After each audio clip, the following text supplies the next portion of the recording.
Not seeing anything. We'll get started with our intros. Next slide, please. All right, I'll go first since I'm already talking. I'm Rose Newberry. I'm the project manager for the consultant team DUDEC, who will be writing most of the age readiness plan. And then I'll let the county introduce themselves, and then anyone joining us from the Commission on Aging. I am Susan Ellinger, and I help staff the Commission on Aging, and I will pass it to our president, Cass.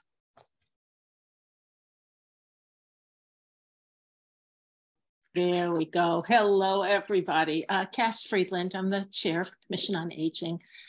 Really, really excited to start this process, and thank you all for being here today. We could do Larry next, perhaps? Okay. Can you hear me? Yes. Yeah. Larry Smith, I've been a member of the commission, I guess, for 4 years now, and I'm just excited about being here and getting the input from other individuals about what we're doing and the planning we're doing and the direction we're headed. So thank you.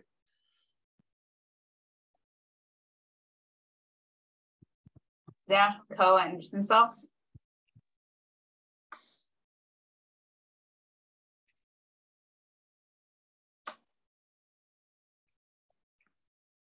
Franklin, do you maybe want to go next?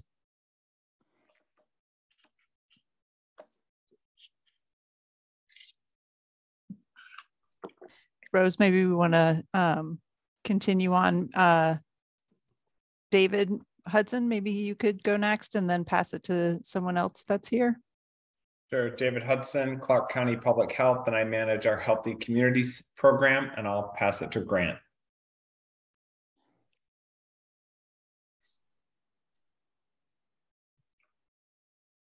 Hi, I'm Grant. I'm a planner one with DUDEC, and I will pass it to Nick.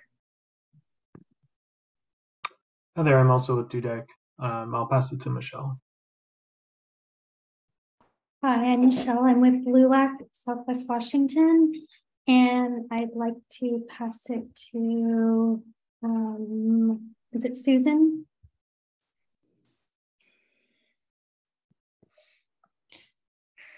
Yeah, and I will pass, I already introduced myself, so I'll just pass it to Anne. Hi, everyone. Excuse me, Ann Campbell, Clark College. I'll pass it to Grant.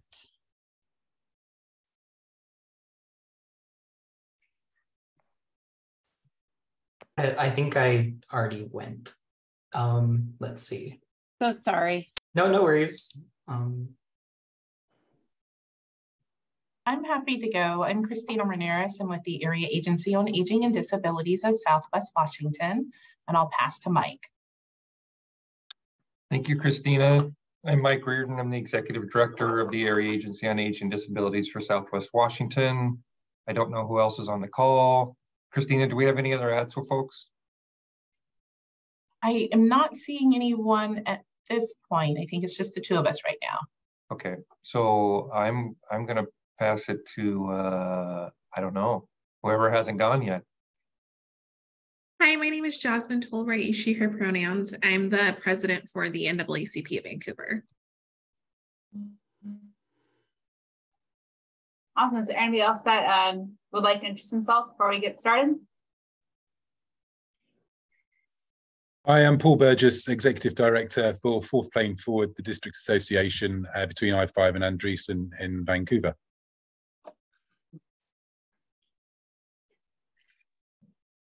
All right, and anything else? All right, we can get started. Grant, next slide, please. All right, so now about the project background for a little bit. The original plan was adopted in 2012 and covered 5 topics: age-friendly communities, housing options, transportation and mobility, support services, and the important role that older adults serve in our community. The plan was adopted in 2012, so we've had 10 years of success to build on and monitor. This 2012 plan included 91 strategies, and they're tracked annually by COA. And the annual reports that COA submitted, looking back at this plan, also included new ideas and strategies. Next slide, please, Grant. So the big question is why update?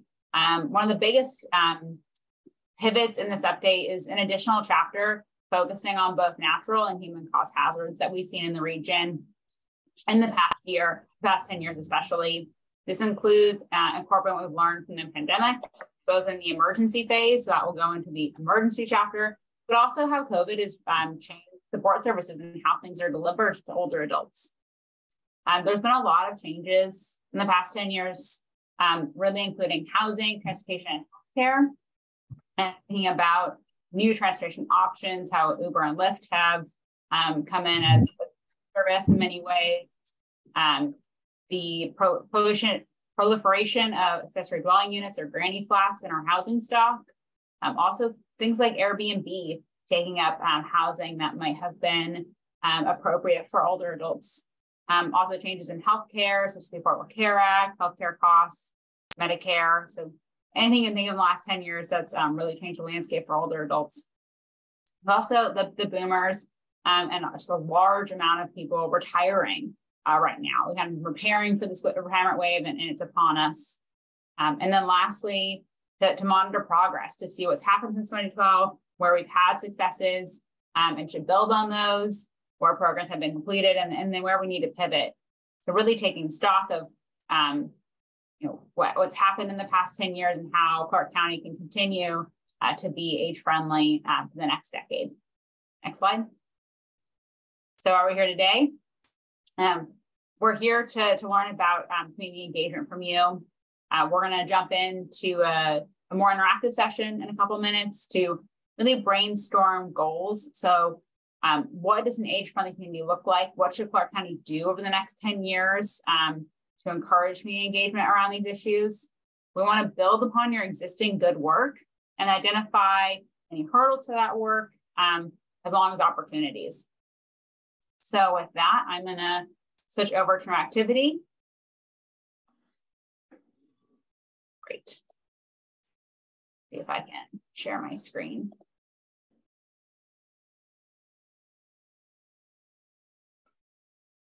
So the first thing we're going to do for the next probably about 5 minutes is just openly brainstorm about what makes a community age-friendly. So these are kind of our broad goals for Clark County. One idea we had just to kind of start us off was opportunities to connect digitally, but I'll open it up to all of you. And then as you have your ideas, our team will scribe them on this page and record those down. So again, we're thinking about kind of those broad goals. And then after we finish this discussion, we'll kind of dig into those ideas more for the plan. So is there anyone that wants to kick us off with what they think makes a community age-friendly?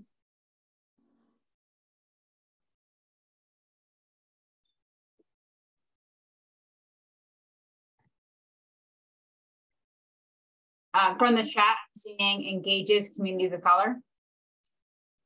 Yeah, awesome.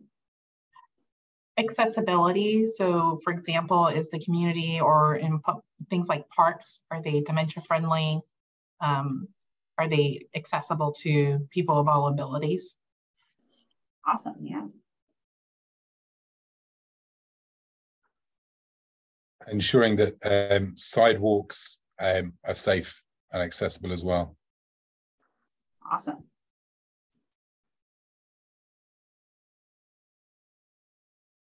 I'm seeing access to healthcare, access to public transportation in the chat as well.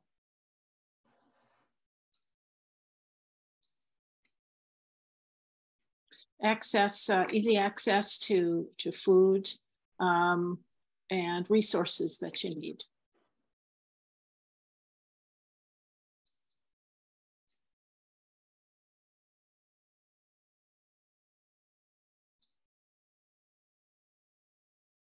Yeah, I'm hearing a lot about access. This is great. It's very true. Welcoming, as in the chat, welcoming to diverse community members that are culturally appropriate. That's huge. We also want to make sure that it's affordable for folks at all income levels, or for folks at lower income levels? Sure. Yeah, it's not really accessible, but it's not affordable, right?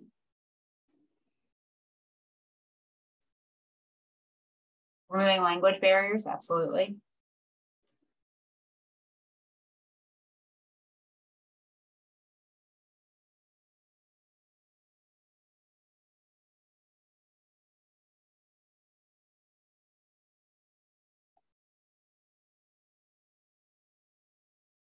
All right, I'll speak up the things that I'm really seeing is broad, diverse engagement. So thinking about communities of color, language barriers, and then access to a range of important services such as education, food, healthcare. Those things to keep us healthy in our communities, appropriate housing.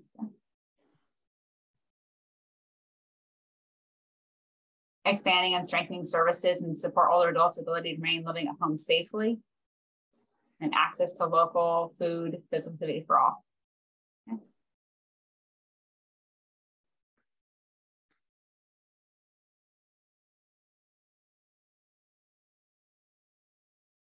I'll describe catch up, and if anyone has any other ideas, we can add them here. But next we'll dig into how we Rose, there's one I don't see up there, and that's handicap accessible. All right, yeah. That you have sidewalks and so forth, and parks that are handicap accessible, and that encourages seniors with a disability to get out there and enjoy the outdoors. Absolutely. I was just reading about off-road wheelchairs in national parks this morning.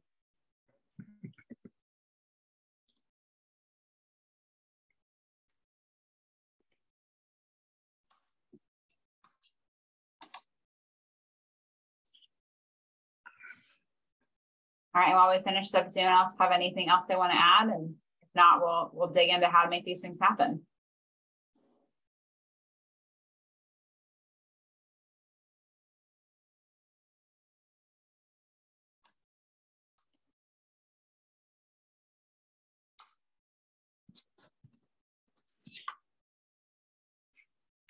I'm not sure really how to describe this, but you need policies within city and county government that support these issues that we're bringing up here. Mm-hmm. So if affordable housing, I think you need to have policies around, accessible dwelling units and those types of things. So at some point you have to have the decision makers support. Yeah. Well, I think that's a great segue on our next one. And then Cass added access to age-friendly social activities and programs. And then another one saying is community leaders, decision makers that understand health disparities. This is really important.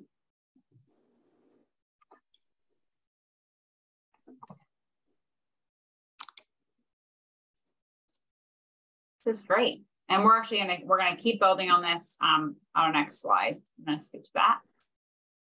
And if anyone has any more ideas, throw them in the chat. We can add them for next activity. So for this one, we're gonna start talking about solutions and hurdles to the things you added to the first slide. So our first one is, so I have an example first. So our digital savvy community, thinking about our solutions. So working with partners to hold trainings, and then hurdles, which is garnering interest and costs.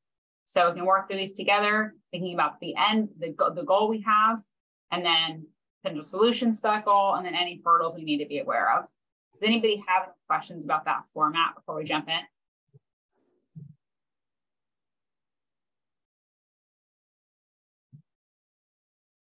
All right. So first we have engaging with communities of color. Does anyone have a solution or hurdle that they want to share? And maybe their experience working, something you've seen in this space.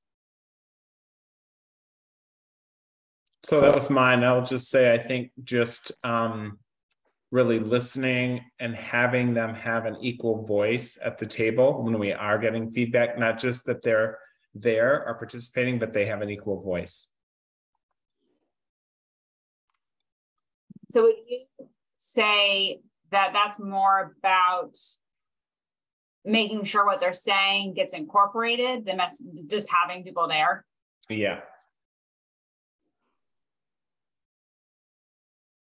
Absolutely.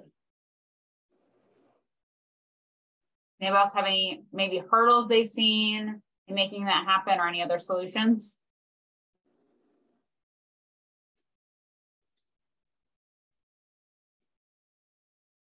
One of the things you need to address is having representation so that you have voices to listen to.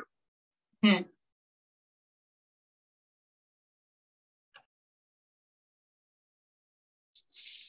the chat, I'm saying to invite leaders and communities of color to a partner meeting, translate information to make message accessible, and attend events where communities of color are, such as cultural events. So going with people.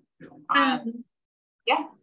I want to add that when we're engaging communities of color and ensuring that we have people at the table to speak to this and decision making and whatnot, we want to make sure that those folks are also compensated appropriately for their time. We ask a lot of things for free from community members that might have to take time off from work in order to do something like this. A lot of folks participate in the gig economy. So it's just really important that we're compensating folks as well when they engage with these types of forums and whatnot. Yeah, I think we're seeing a lot more of that now in community engagement. And then competition for nonprofit too. Grant, can you move compensation into a hurdle, since it's typically been a hurdle? Well, they're not going to do it, just that it has been a real barrier, and expecting free labor from communities we're trying to get information from or support has definitely been a barrier. Yeah, that's great. If anyone has any other ideas about this one as we move forward, feel free to chat. We'll be recording everything, even if it happens after the meeting. All right. Our next one is access to healthcare. Does anyone have any hurdles or solutions to access to healthcare?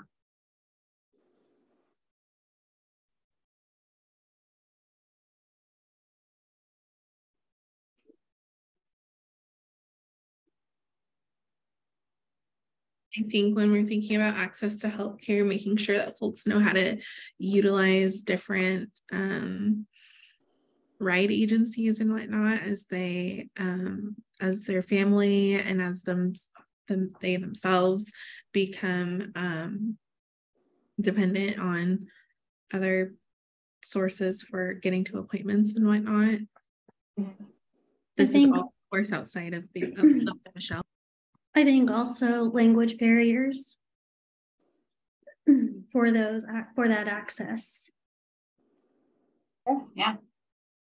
So yeah, maybe losing the ability to drive oneself and the language barriers. I'd also consider the undocumented folks that live in the county who have large hurdles and not many solutions. Absolutely. I'm piggybacking on what Christina put in the chat. I see a couple things. I see there's a lack of providers, so that is driving access. The compensation through either Medicare or Medicaid is not attractive to the current providers, so perhaps they limit the number of folks that are on Apple Health or Apple Health. So there's a system issue in recruiting and retaining doctors and physicians, and then there's a compensation piece as well. And then I wanted to just do a little clarification of my second statement, which is just longer times for patients to visit with physicians so they can actually talk about what their concerns are and not have to prioritize what they're going to get addressed and what has to wait. until the next visit. There's some models out there where with older adults, some provider communities are spending an hour so that the needs can actually be addressed. And that model seems to be well received by older adults. Mm-hmm. Yeah, thank you for bringing that up, Christine. Yeah, follow the Vancouver clinic model of their neighborhood clinic. And what's the other clinic that they're out on the east side? Christina, do you remember the name of that? Oh, I'm spacing that one. Me too. But they've seen some really tremendous results from carving out the time needed to address the individual's entire health needs, healthcare and social determinants of health needs. So terrific model. And they're not losing money, so interesting. I would say that before we model after a certain clinic, because I've received complaints from that clinic as well, and what that really looked like. So I think that we should keep with the higher level theme of ensuring that folks have adequate time within their appointments. Additionally, I'd like to add that even more so when we're thinking about folks that speak languages other than English, I would also say that some sort really emphasizing advocates and whatnot to be in the room with folks when they're going to these appointments. If they don't have family or a friend that can go with them to retain all the information they receive in these appointments. Yes, they have the notes and whatnot, but just also someone that they can, another human being they can talk things through with is really important as well. One of the barriers that we often hear about is just the access to transportation. So for example, if you don't have transportation to go see your primary care physician, the next logical thing is then go to the emergency room because the ambulance is taking you. So if we can prioritize wellness over, you know, what we think is the practicality of how somebody should access the system. Absolutely. Jasmine, can you expand on how people are getting advocates? So advocates, so I know that there are resources for folks to be able to have like an advocate, or I do work in nonprofit land, so I might be overusing the word advocate. Michelle, maybe you can help me with the correct term for it. You know, I don't even think there is a correct term right now for that usage. I mean, I think that that's what we're using. And Christina, you might be able to piggyback on this as well. But I think even today, I was just working with somebody today. I mean, and it sounds so far-fetched, right? Yeah. Having people, even if there are providers that will go in-house, the agoraphobia that has happened with our seniors after COVID, I think that is a barrier in itself. Mm-hmm. Yeah. And because of that, they can just really be in just shock and pause while kind of going through the mundane normals of sitting through an appointment. And so having someone in there with them in the room, there we go, full sentences here, Jasmine, to listen and to witness everything going on in the office with them so they can talk to the leader is important. So we can use the term advocate for now, but I do feel like there's another term. I don't feel like ombudsman is the correct term either, but there's like something in between. I think that we could look at a couple of different options. One is understanding if there's a family caregiver involved, whether it's formal family or informal family, and making that person a part of the care team. Understanding if there's a community-based organization that's providing some type of care coordination or case management, and helping that person to be a part of the process if the patient is consenting. And then probably community health workers are probably the three largest audiences that we typically see providing support and advocacy for patients who might benefit from that. I just think it's such a skilled demographic that to put that on a community health worker. I don't disagree with you, but I do know that there are some organizations that's the model that they follow. Yeah. And I just want to make sure I'm understanding correctly, like when what we're influencing is how the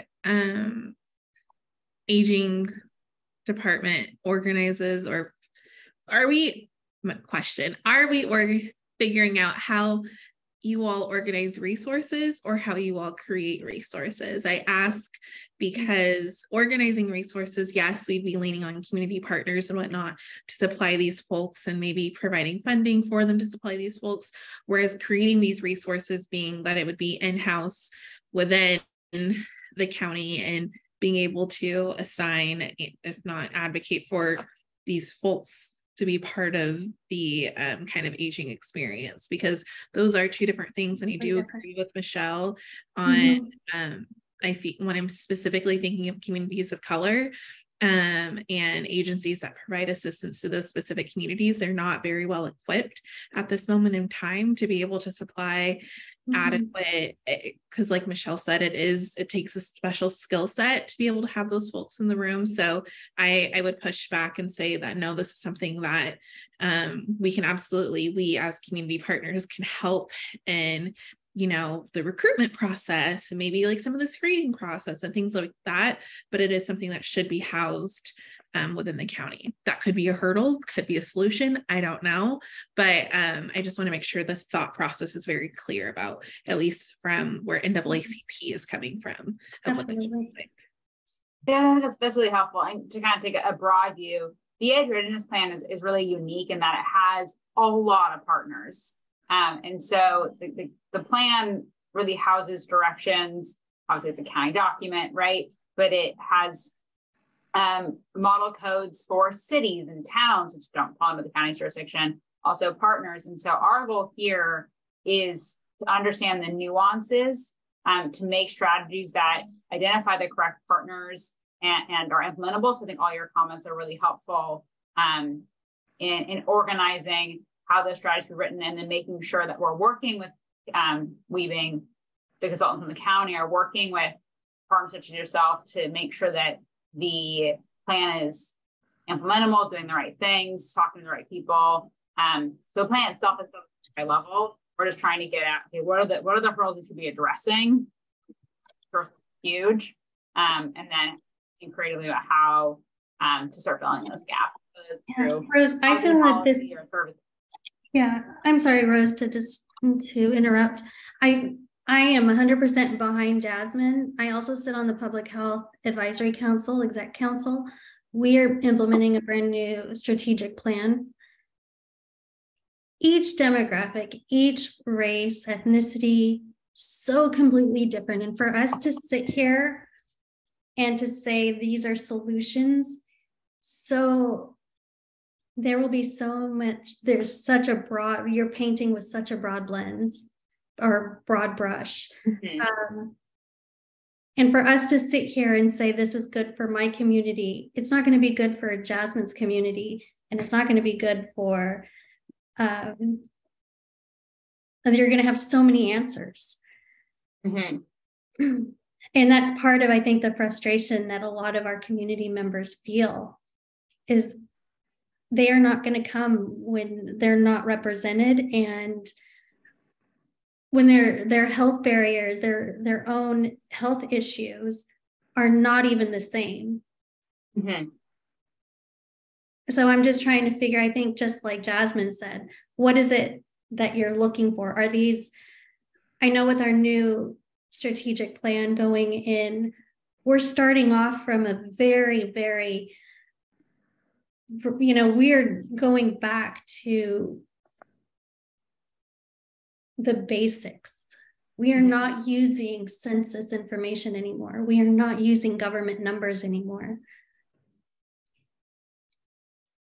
Sure. I think what we're trying to here is really define what we think the problems are. And so I think what you're saying is that every community is super unique and that we can't find a silver bullet. And that's really helpful. The problem that's part of the problem. And when we start to define those problems, that's when we can start working with community members and our partners to come up with strategies. So then would it be more advantageous to have a Black or African-American town hall, a Latino town hall, a Chuukese town hall, where these groups are then, I mean, because they're so completely different. I don't know what that right answer is, but us to guess and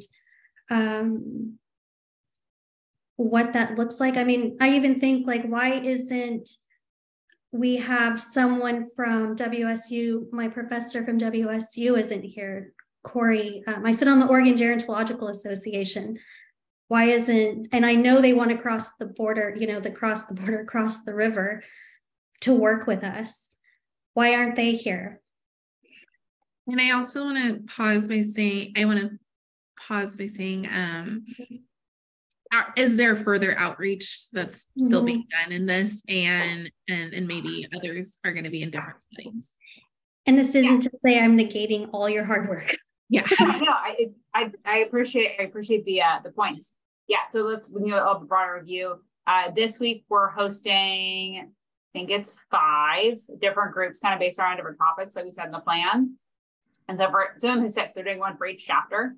And we had a large group that we invited, a really extensive stakeholder group that we worked on with the county. Not everyone can make it, obviously. And so these meetings, you should have gotten a pop-up when you join. We are recording these meetings. So when they're posted on the county website, other folks can run this activity and have their own notes do it that way. So that's just for the kind of the visioning thing is, yes, there are lots of meetings this week, and then there'll be a follow-up through the end of the year for people to participate more. Even if you went to a meeting, you can still use this other activity and watch the videos. And then as the plan starts to come more into shape, so hopefully we, through these meetings, defined a lot of the problems, started hinting at solutions. We'll be having more public workshops in the new year, kind of early in the new year, to start looking at those policies, getting feedback, refining them more. So yes, this is our really first touch point with the community. There'll be a lot more opportunities. And then once the plan is has a little more meat behind it, we have strategies to show. We'll be doing much broader public outreach. We thought it was more appropriate for general community members to respond once we had a plan for them to look at. Does that answer the question? It answered it for me, Michelle. It answers it for me, but I think that there's a lot of work. And this is where your CBWs, your healthcare workers, would come in, and they can do, you know, I know that our county really wants those CBWs out there working, but this is that opportunity to send them out into community with surveys.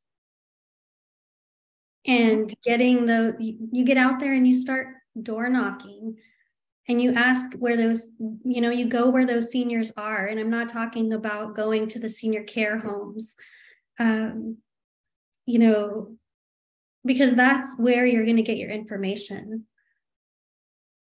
Yeah. Yes, Franklin, sorry. I've just got I guess a question for clarification. I thought where we are now is where we're kind of brainstorming, and even though we throw things up here, we're going to go back later and delve more deeply into them and see, okay, are these valid as stated? Do we need to add, you know, other information, or maybe it shakes out that it's not a valid solution? But I thought that we were at the brainstorming level right now, and that we go back and prove it later. Is that right, or am I completely off base? So today we're brainstorming, then our team will kind of go back, digest these, kind of reach out to people on this call or other service providers to kind of fact check and start strategizing. And then we'll come back to a wider group in the new year, kind of those recommendations on a potential path forward. So this is very much the early brainstorming phase, yes. So I just have a comment about Michelle's idea. I think we have to be, and I'm not saying this is the case, but we have to be very sensitive as to if we've already asked these types of questions in the community, because people are very survey weary because they get asked all the time. And if we haven't, and we do ask them, it's important that we follow up with results. So we engage them throughout the whole process so they know that their input was listened to and was acted upon. Absolutely. I'm going to put you should all have an email from the invite in the chat as well. If anyone has feedback they've already received from the community, please email it to me. We can kind of flesh out where we think that should go, especially coming out of COVID. We're really used to kind of bootstrapping existing data to not fatigue people. So that's a really good point, David. All right. And with that, do we want to talk about affordability? What is a very broad topic? Excuse me, before we move off of healthcare, I've just got a couple of quick comments, if I may. Sure. Two issues in healthcare is like getting healthcare for homeless people. You know, people that don't have a fixed address or traditional access to transportation.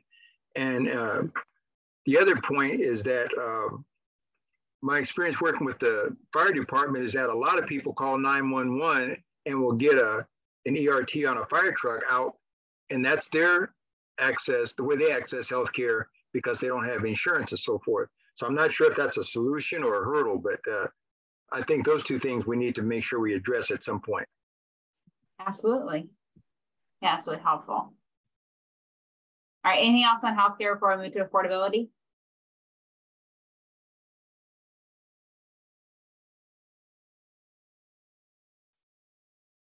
All right, I'll open the floor up to affordability then. Affordability of healthcare, or I think I missed the transition. Affordable what? Does anyone that popped up of the affordability want to expand on what they thought their goal was? I had said affordable, and definitely not trying to go down the path of affordable healthcare. That's a whole other topic for a whole other day. But affordable being that if there are any resources that we may have to, some of them should not have any cost associated, but any resources that we do promote or provide, if there is cost associated, ensuring that there are reduced, if there's a sliding scale opportunity for paying for those resources, or maybe a reduction based on income, which is the same thing I just said. But anything of that nature is important. I think one example is just like, for instance, getting a ride to the appointment. I feel like there's already some free resources out there, but sometimes those free resources are used up pretty quickly. So if there's any type of vouchers or something of that nature that folks can utilize, just when we're thinking about all of these things and when we're promoting various opportunities in the community, if we're finding that there is some type of small fee or cost associated, we're also looking for a solution on how someone that may not be able to have the funding might be able to access it, because all of the things that we're promoting are usually the things that they need to create a better wellness in life or access life-saving care. So that's really important. So I heard affordable services and then a lot of solutions too. Yep. Yeah.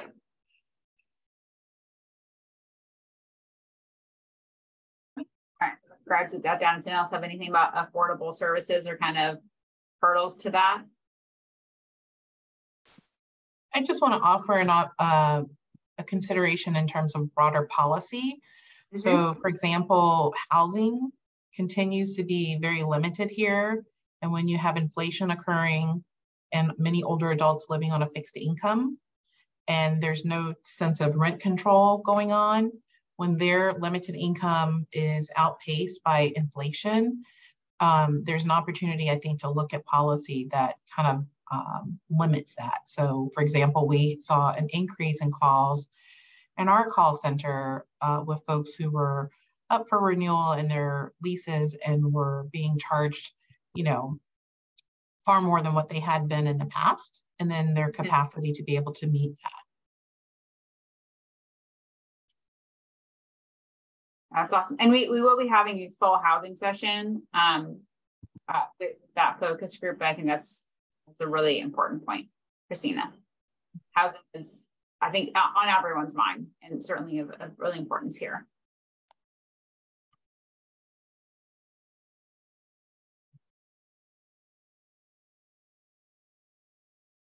All right, anyone else on affordable services? Something I think I heard Jasmine say, or I'll just throw out there, is a hurdle could be people knowing about that resource. So, you know, when we're advertising a service, also co-advertising either the voucher program or whatever the affordability program is with the service itself. Yes, and when we're just, and like I said, communication can also be one of those things that could be a whole other session, but just ensuring that we've really looked at various types of communication to reach out to communities, especially with our aging population coming in fast and heavy, but also in this kind of gray area between technology savvy and still kind of growing into technology, because that's what I've been experiencing with at least the folks that I serve that are aging, and it's makes it interesting, to say the least, to serve both crowds. Yeah, 60 and 100 are very, very different. Yeah. And even people that are the same age can be very different, but it's definitely a wide group of people. All right. Before I move on, is there anything else about affordable services? All right.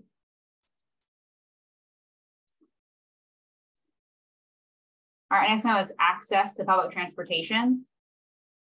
Anyone has any solutions or hurdles to that?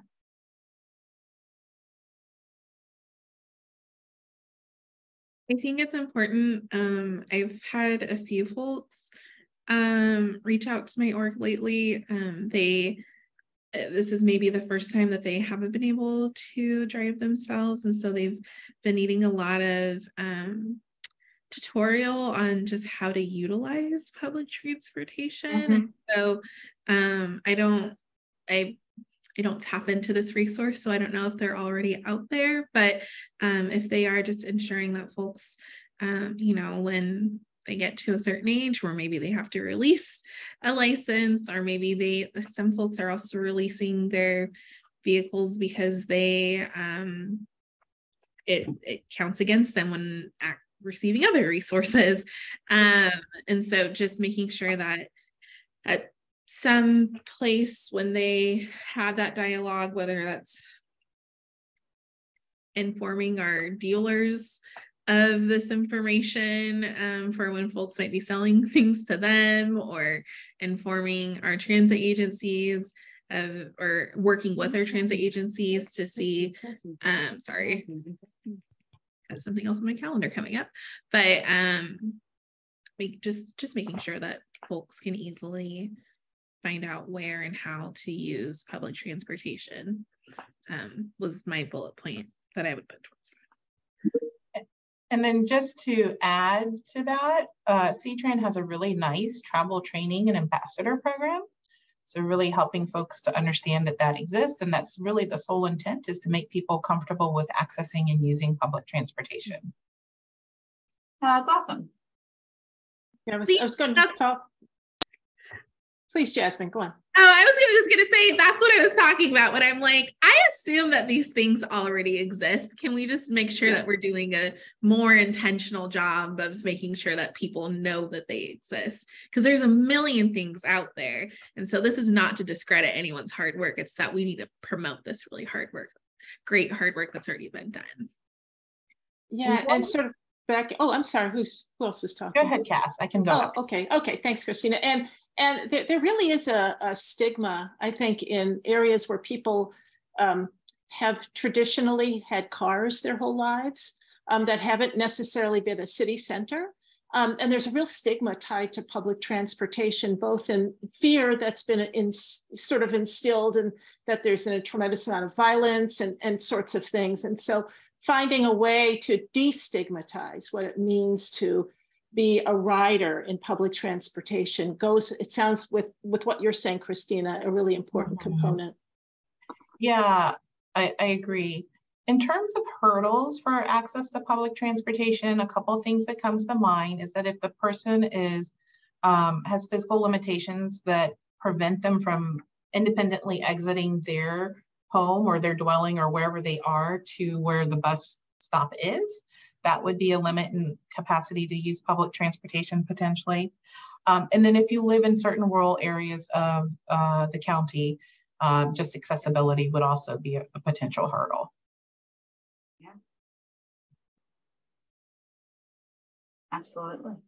I would say too, on solutions, people need to vote and they need to be educated on how access to public transportation nationally is always lacking in diverse communities and low-income communities. And a lot of decision makers and community leaders do not recognize this or understand this. So to me, one of the solutions is to vote and be informed. Yeah. Yeah, the book, I think the book process in general, it's a great thing to add. At the beginning of the meeting, I remember hearing talking, and I think this goes to all of our goals, you know, decision makers and part decision makers is a really important part of that.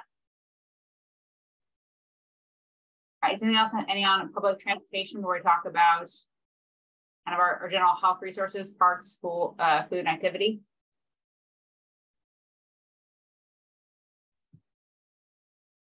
Right, then I'll open it up to that. Thinking about similar, it's access. So probably some of the similar ideas, but this time to food and healthy activities. So food, parks, those sorts of things. And something I already heard Christina say at the beginning was dementia-friendly parks. So we can put that as a solution to kick us off.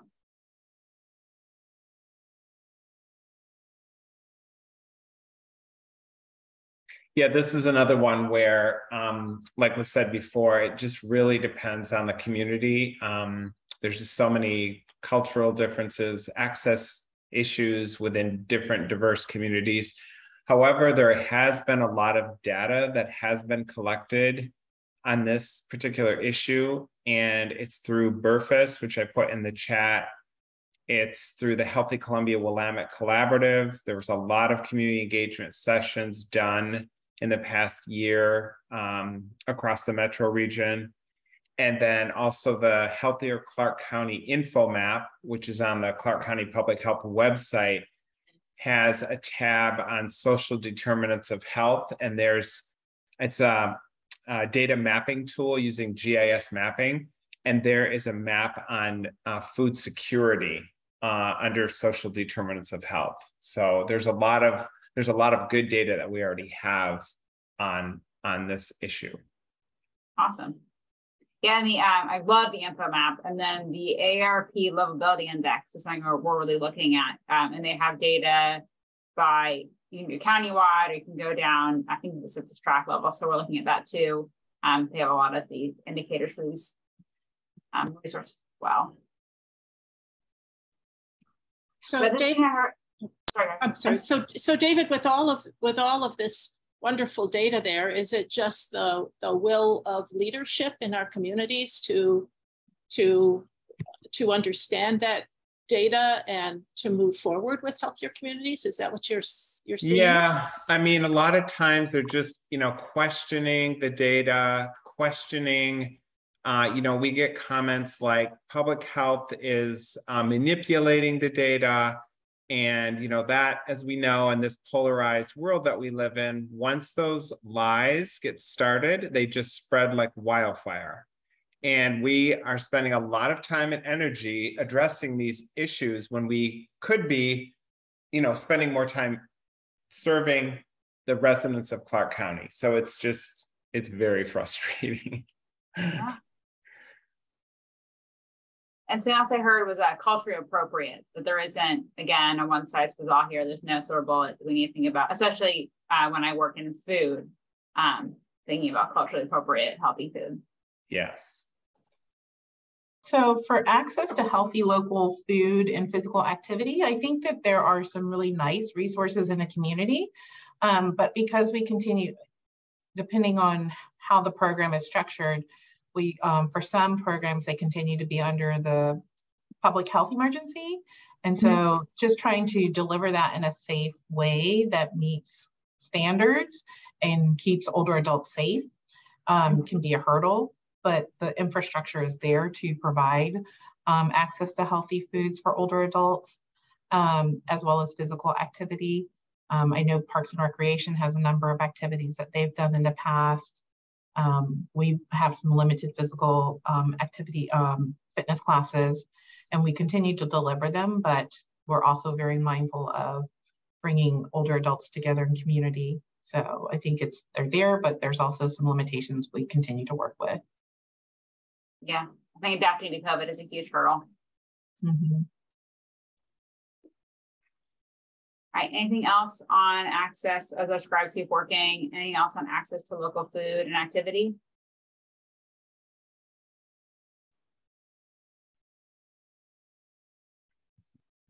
All right.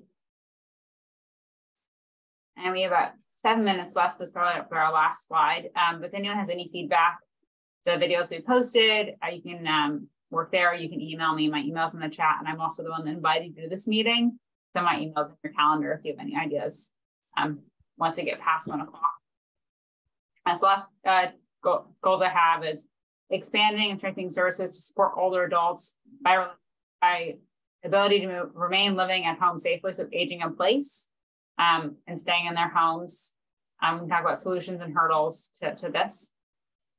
A significant hurdle right now is access to direct workforce. So paid caregivers is a huge issue, not only locally, but nationally.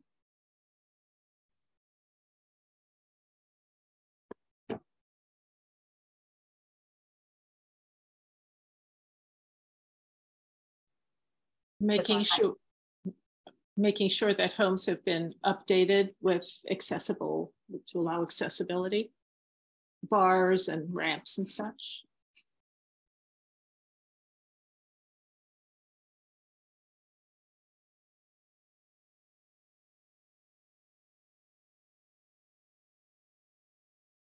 If this isn't already an overarching goal, making sure people know resources again so like Habitat for Humanity, what was just mentioned a second ago, they have a whole program dedicated to that as well. So just for any programs that are out there already doing this, people need to make sure that they know about them. Yeah. And I think they're very expensive. Very important.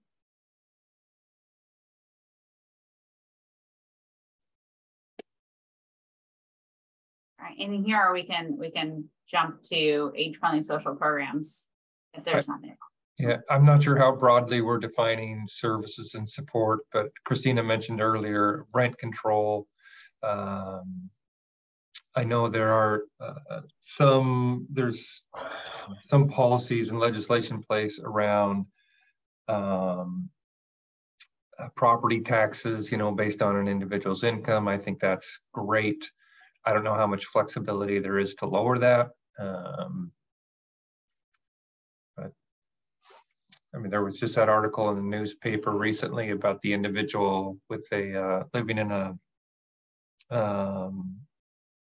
trailer park, I believe, and had roofing issues, and the owner of the park was wanting to double the rent or whatever, and so that's common. Yeah.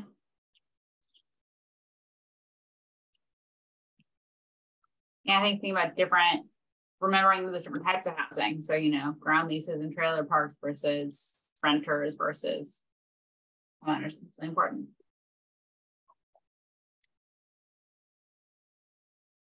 Anything here, or if we want to just close out with access to age-friendly social activities. And a hurdle I already heard from Christina just a couple months ago was adapting to COVID. And that I feel it in my own life, that real duality between we've been stuck at home for almost 3 years now, but still there being a real risk to these communities and to other immunocompromised folks. Right. Another hurdle I think older adults often face is the transportation to and from. Mm-hmm. So often the free or public transportation, well, not necessarily public, but sometimes transportation specialized for older adults is really limited to things like healthcare and essential shopping. And so just having accessible transportation to attend social activities can be a limitation or sometimes. helpful.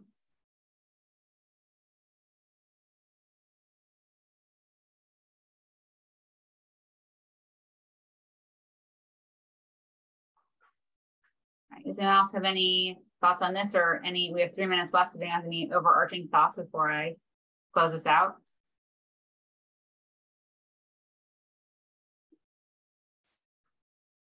Need for community centers, absolutely. All right, our scribes will finish up while I close this out. I respect everyone's time. We really appreciate everyone's participation today.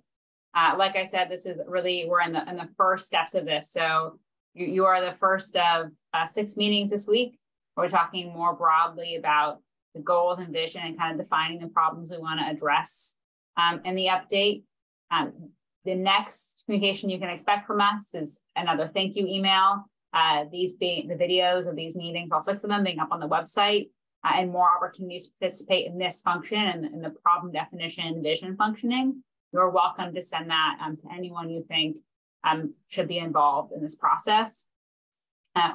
Our team will take this all back over the holidays, work with our community members. So I've said the county is not the only implementer here. There are a lot of partners that we need to talk to about their hurdles, their barriers, what's reasonable, and then we'll come back to the public, you and other members of the public in the new year with some fleshed out ideas to respond to. So you'll be hearing from us a lot during this process. And of course, my emails in the chat, and then your emails for the invitations meeting.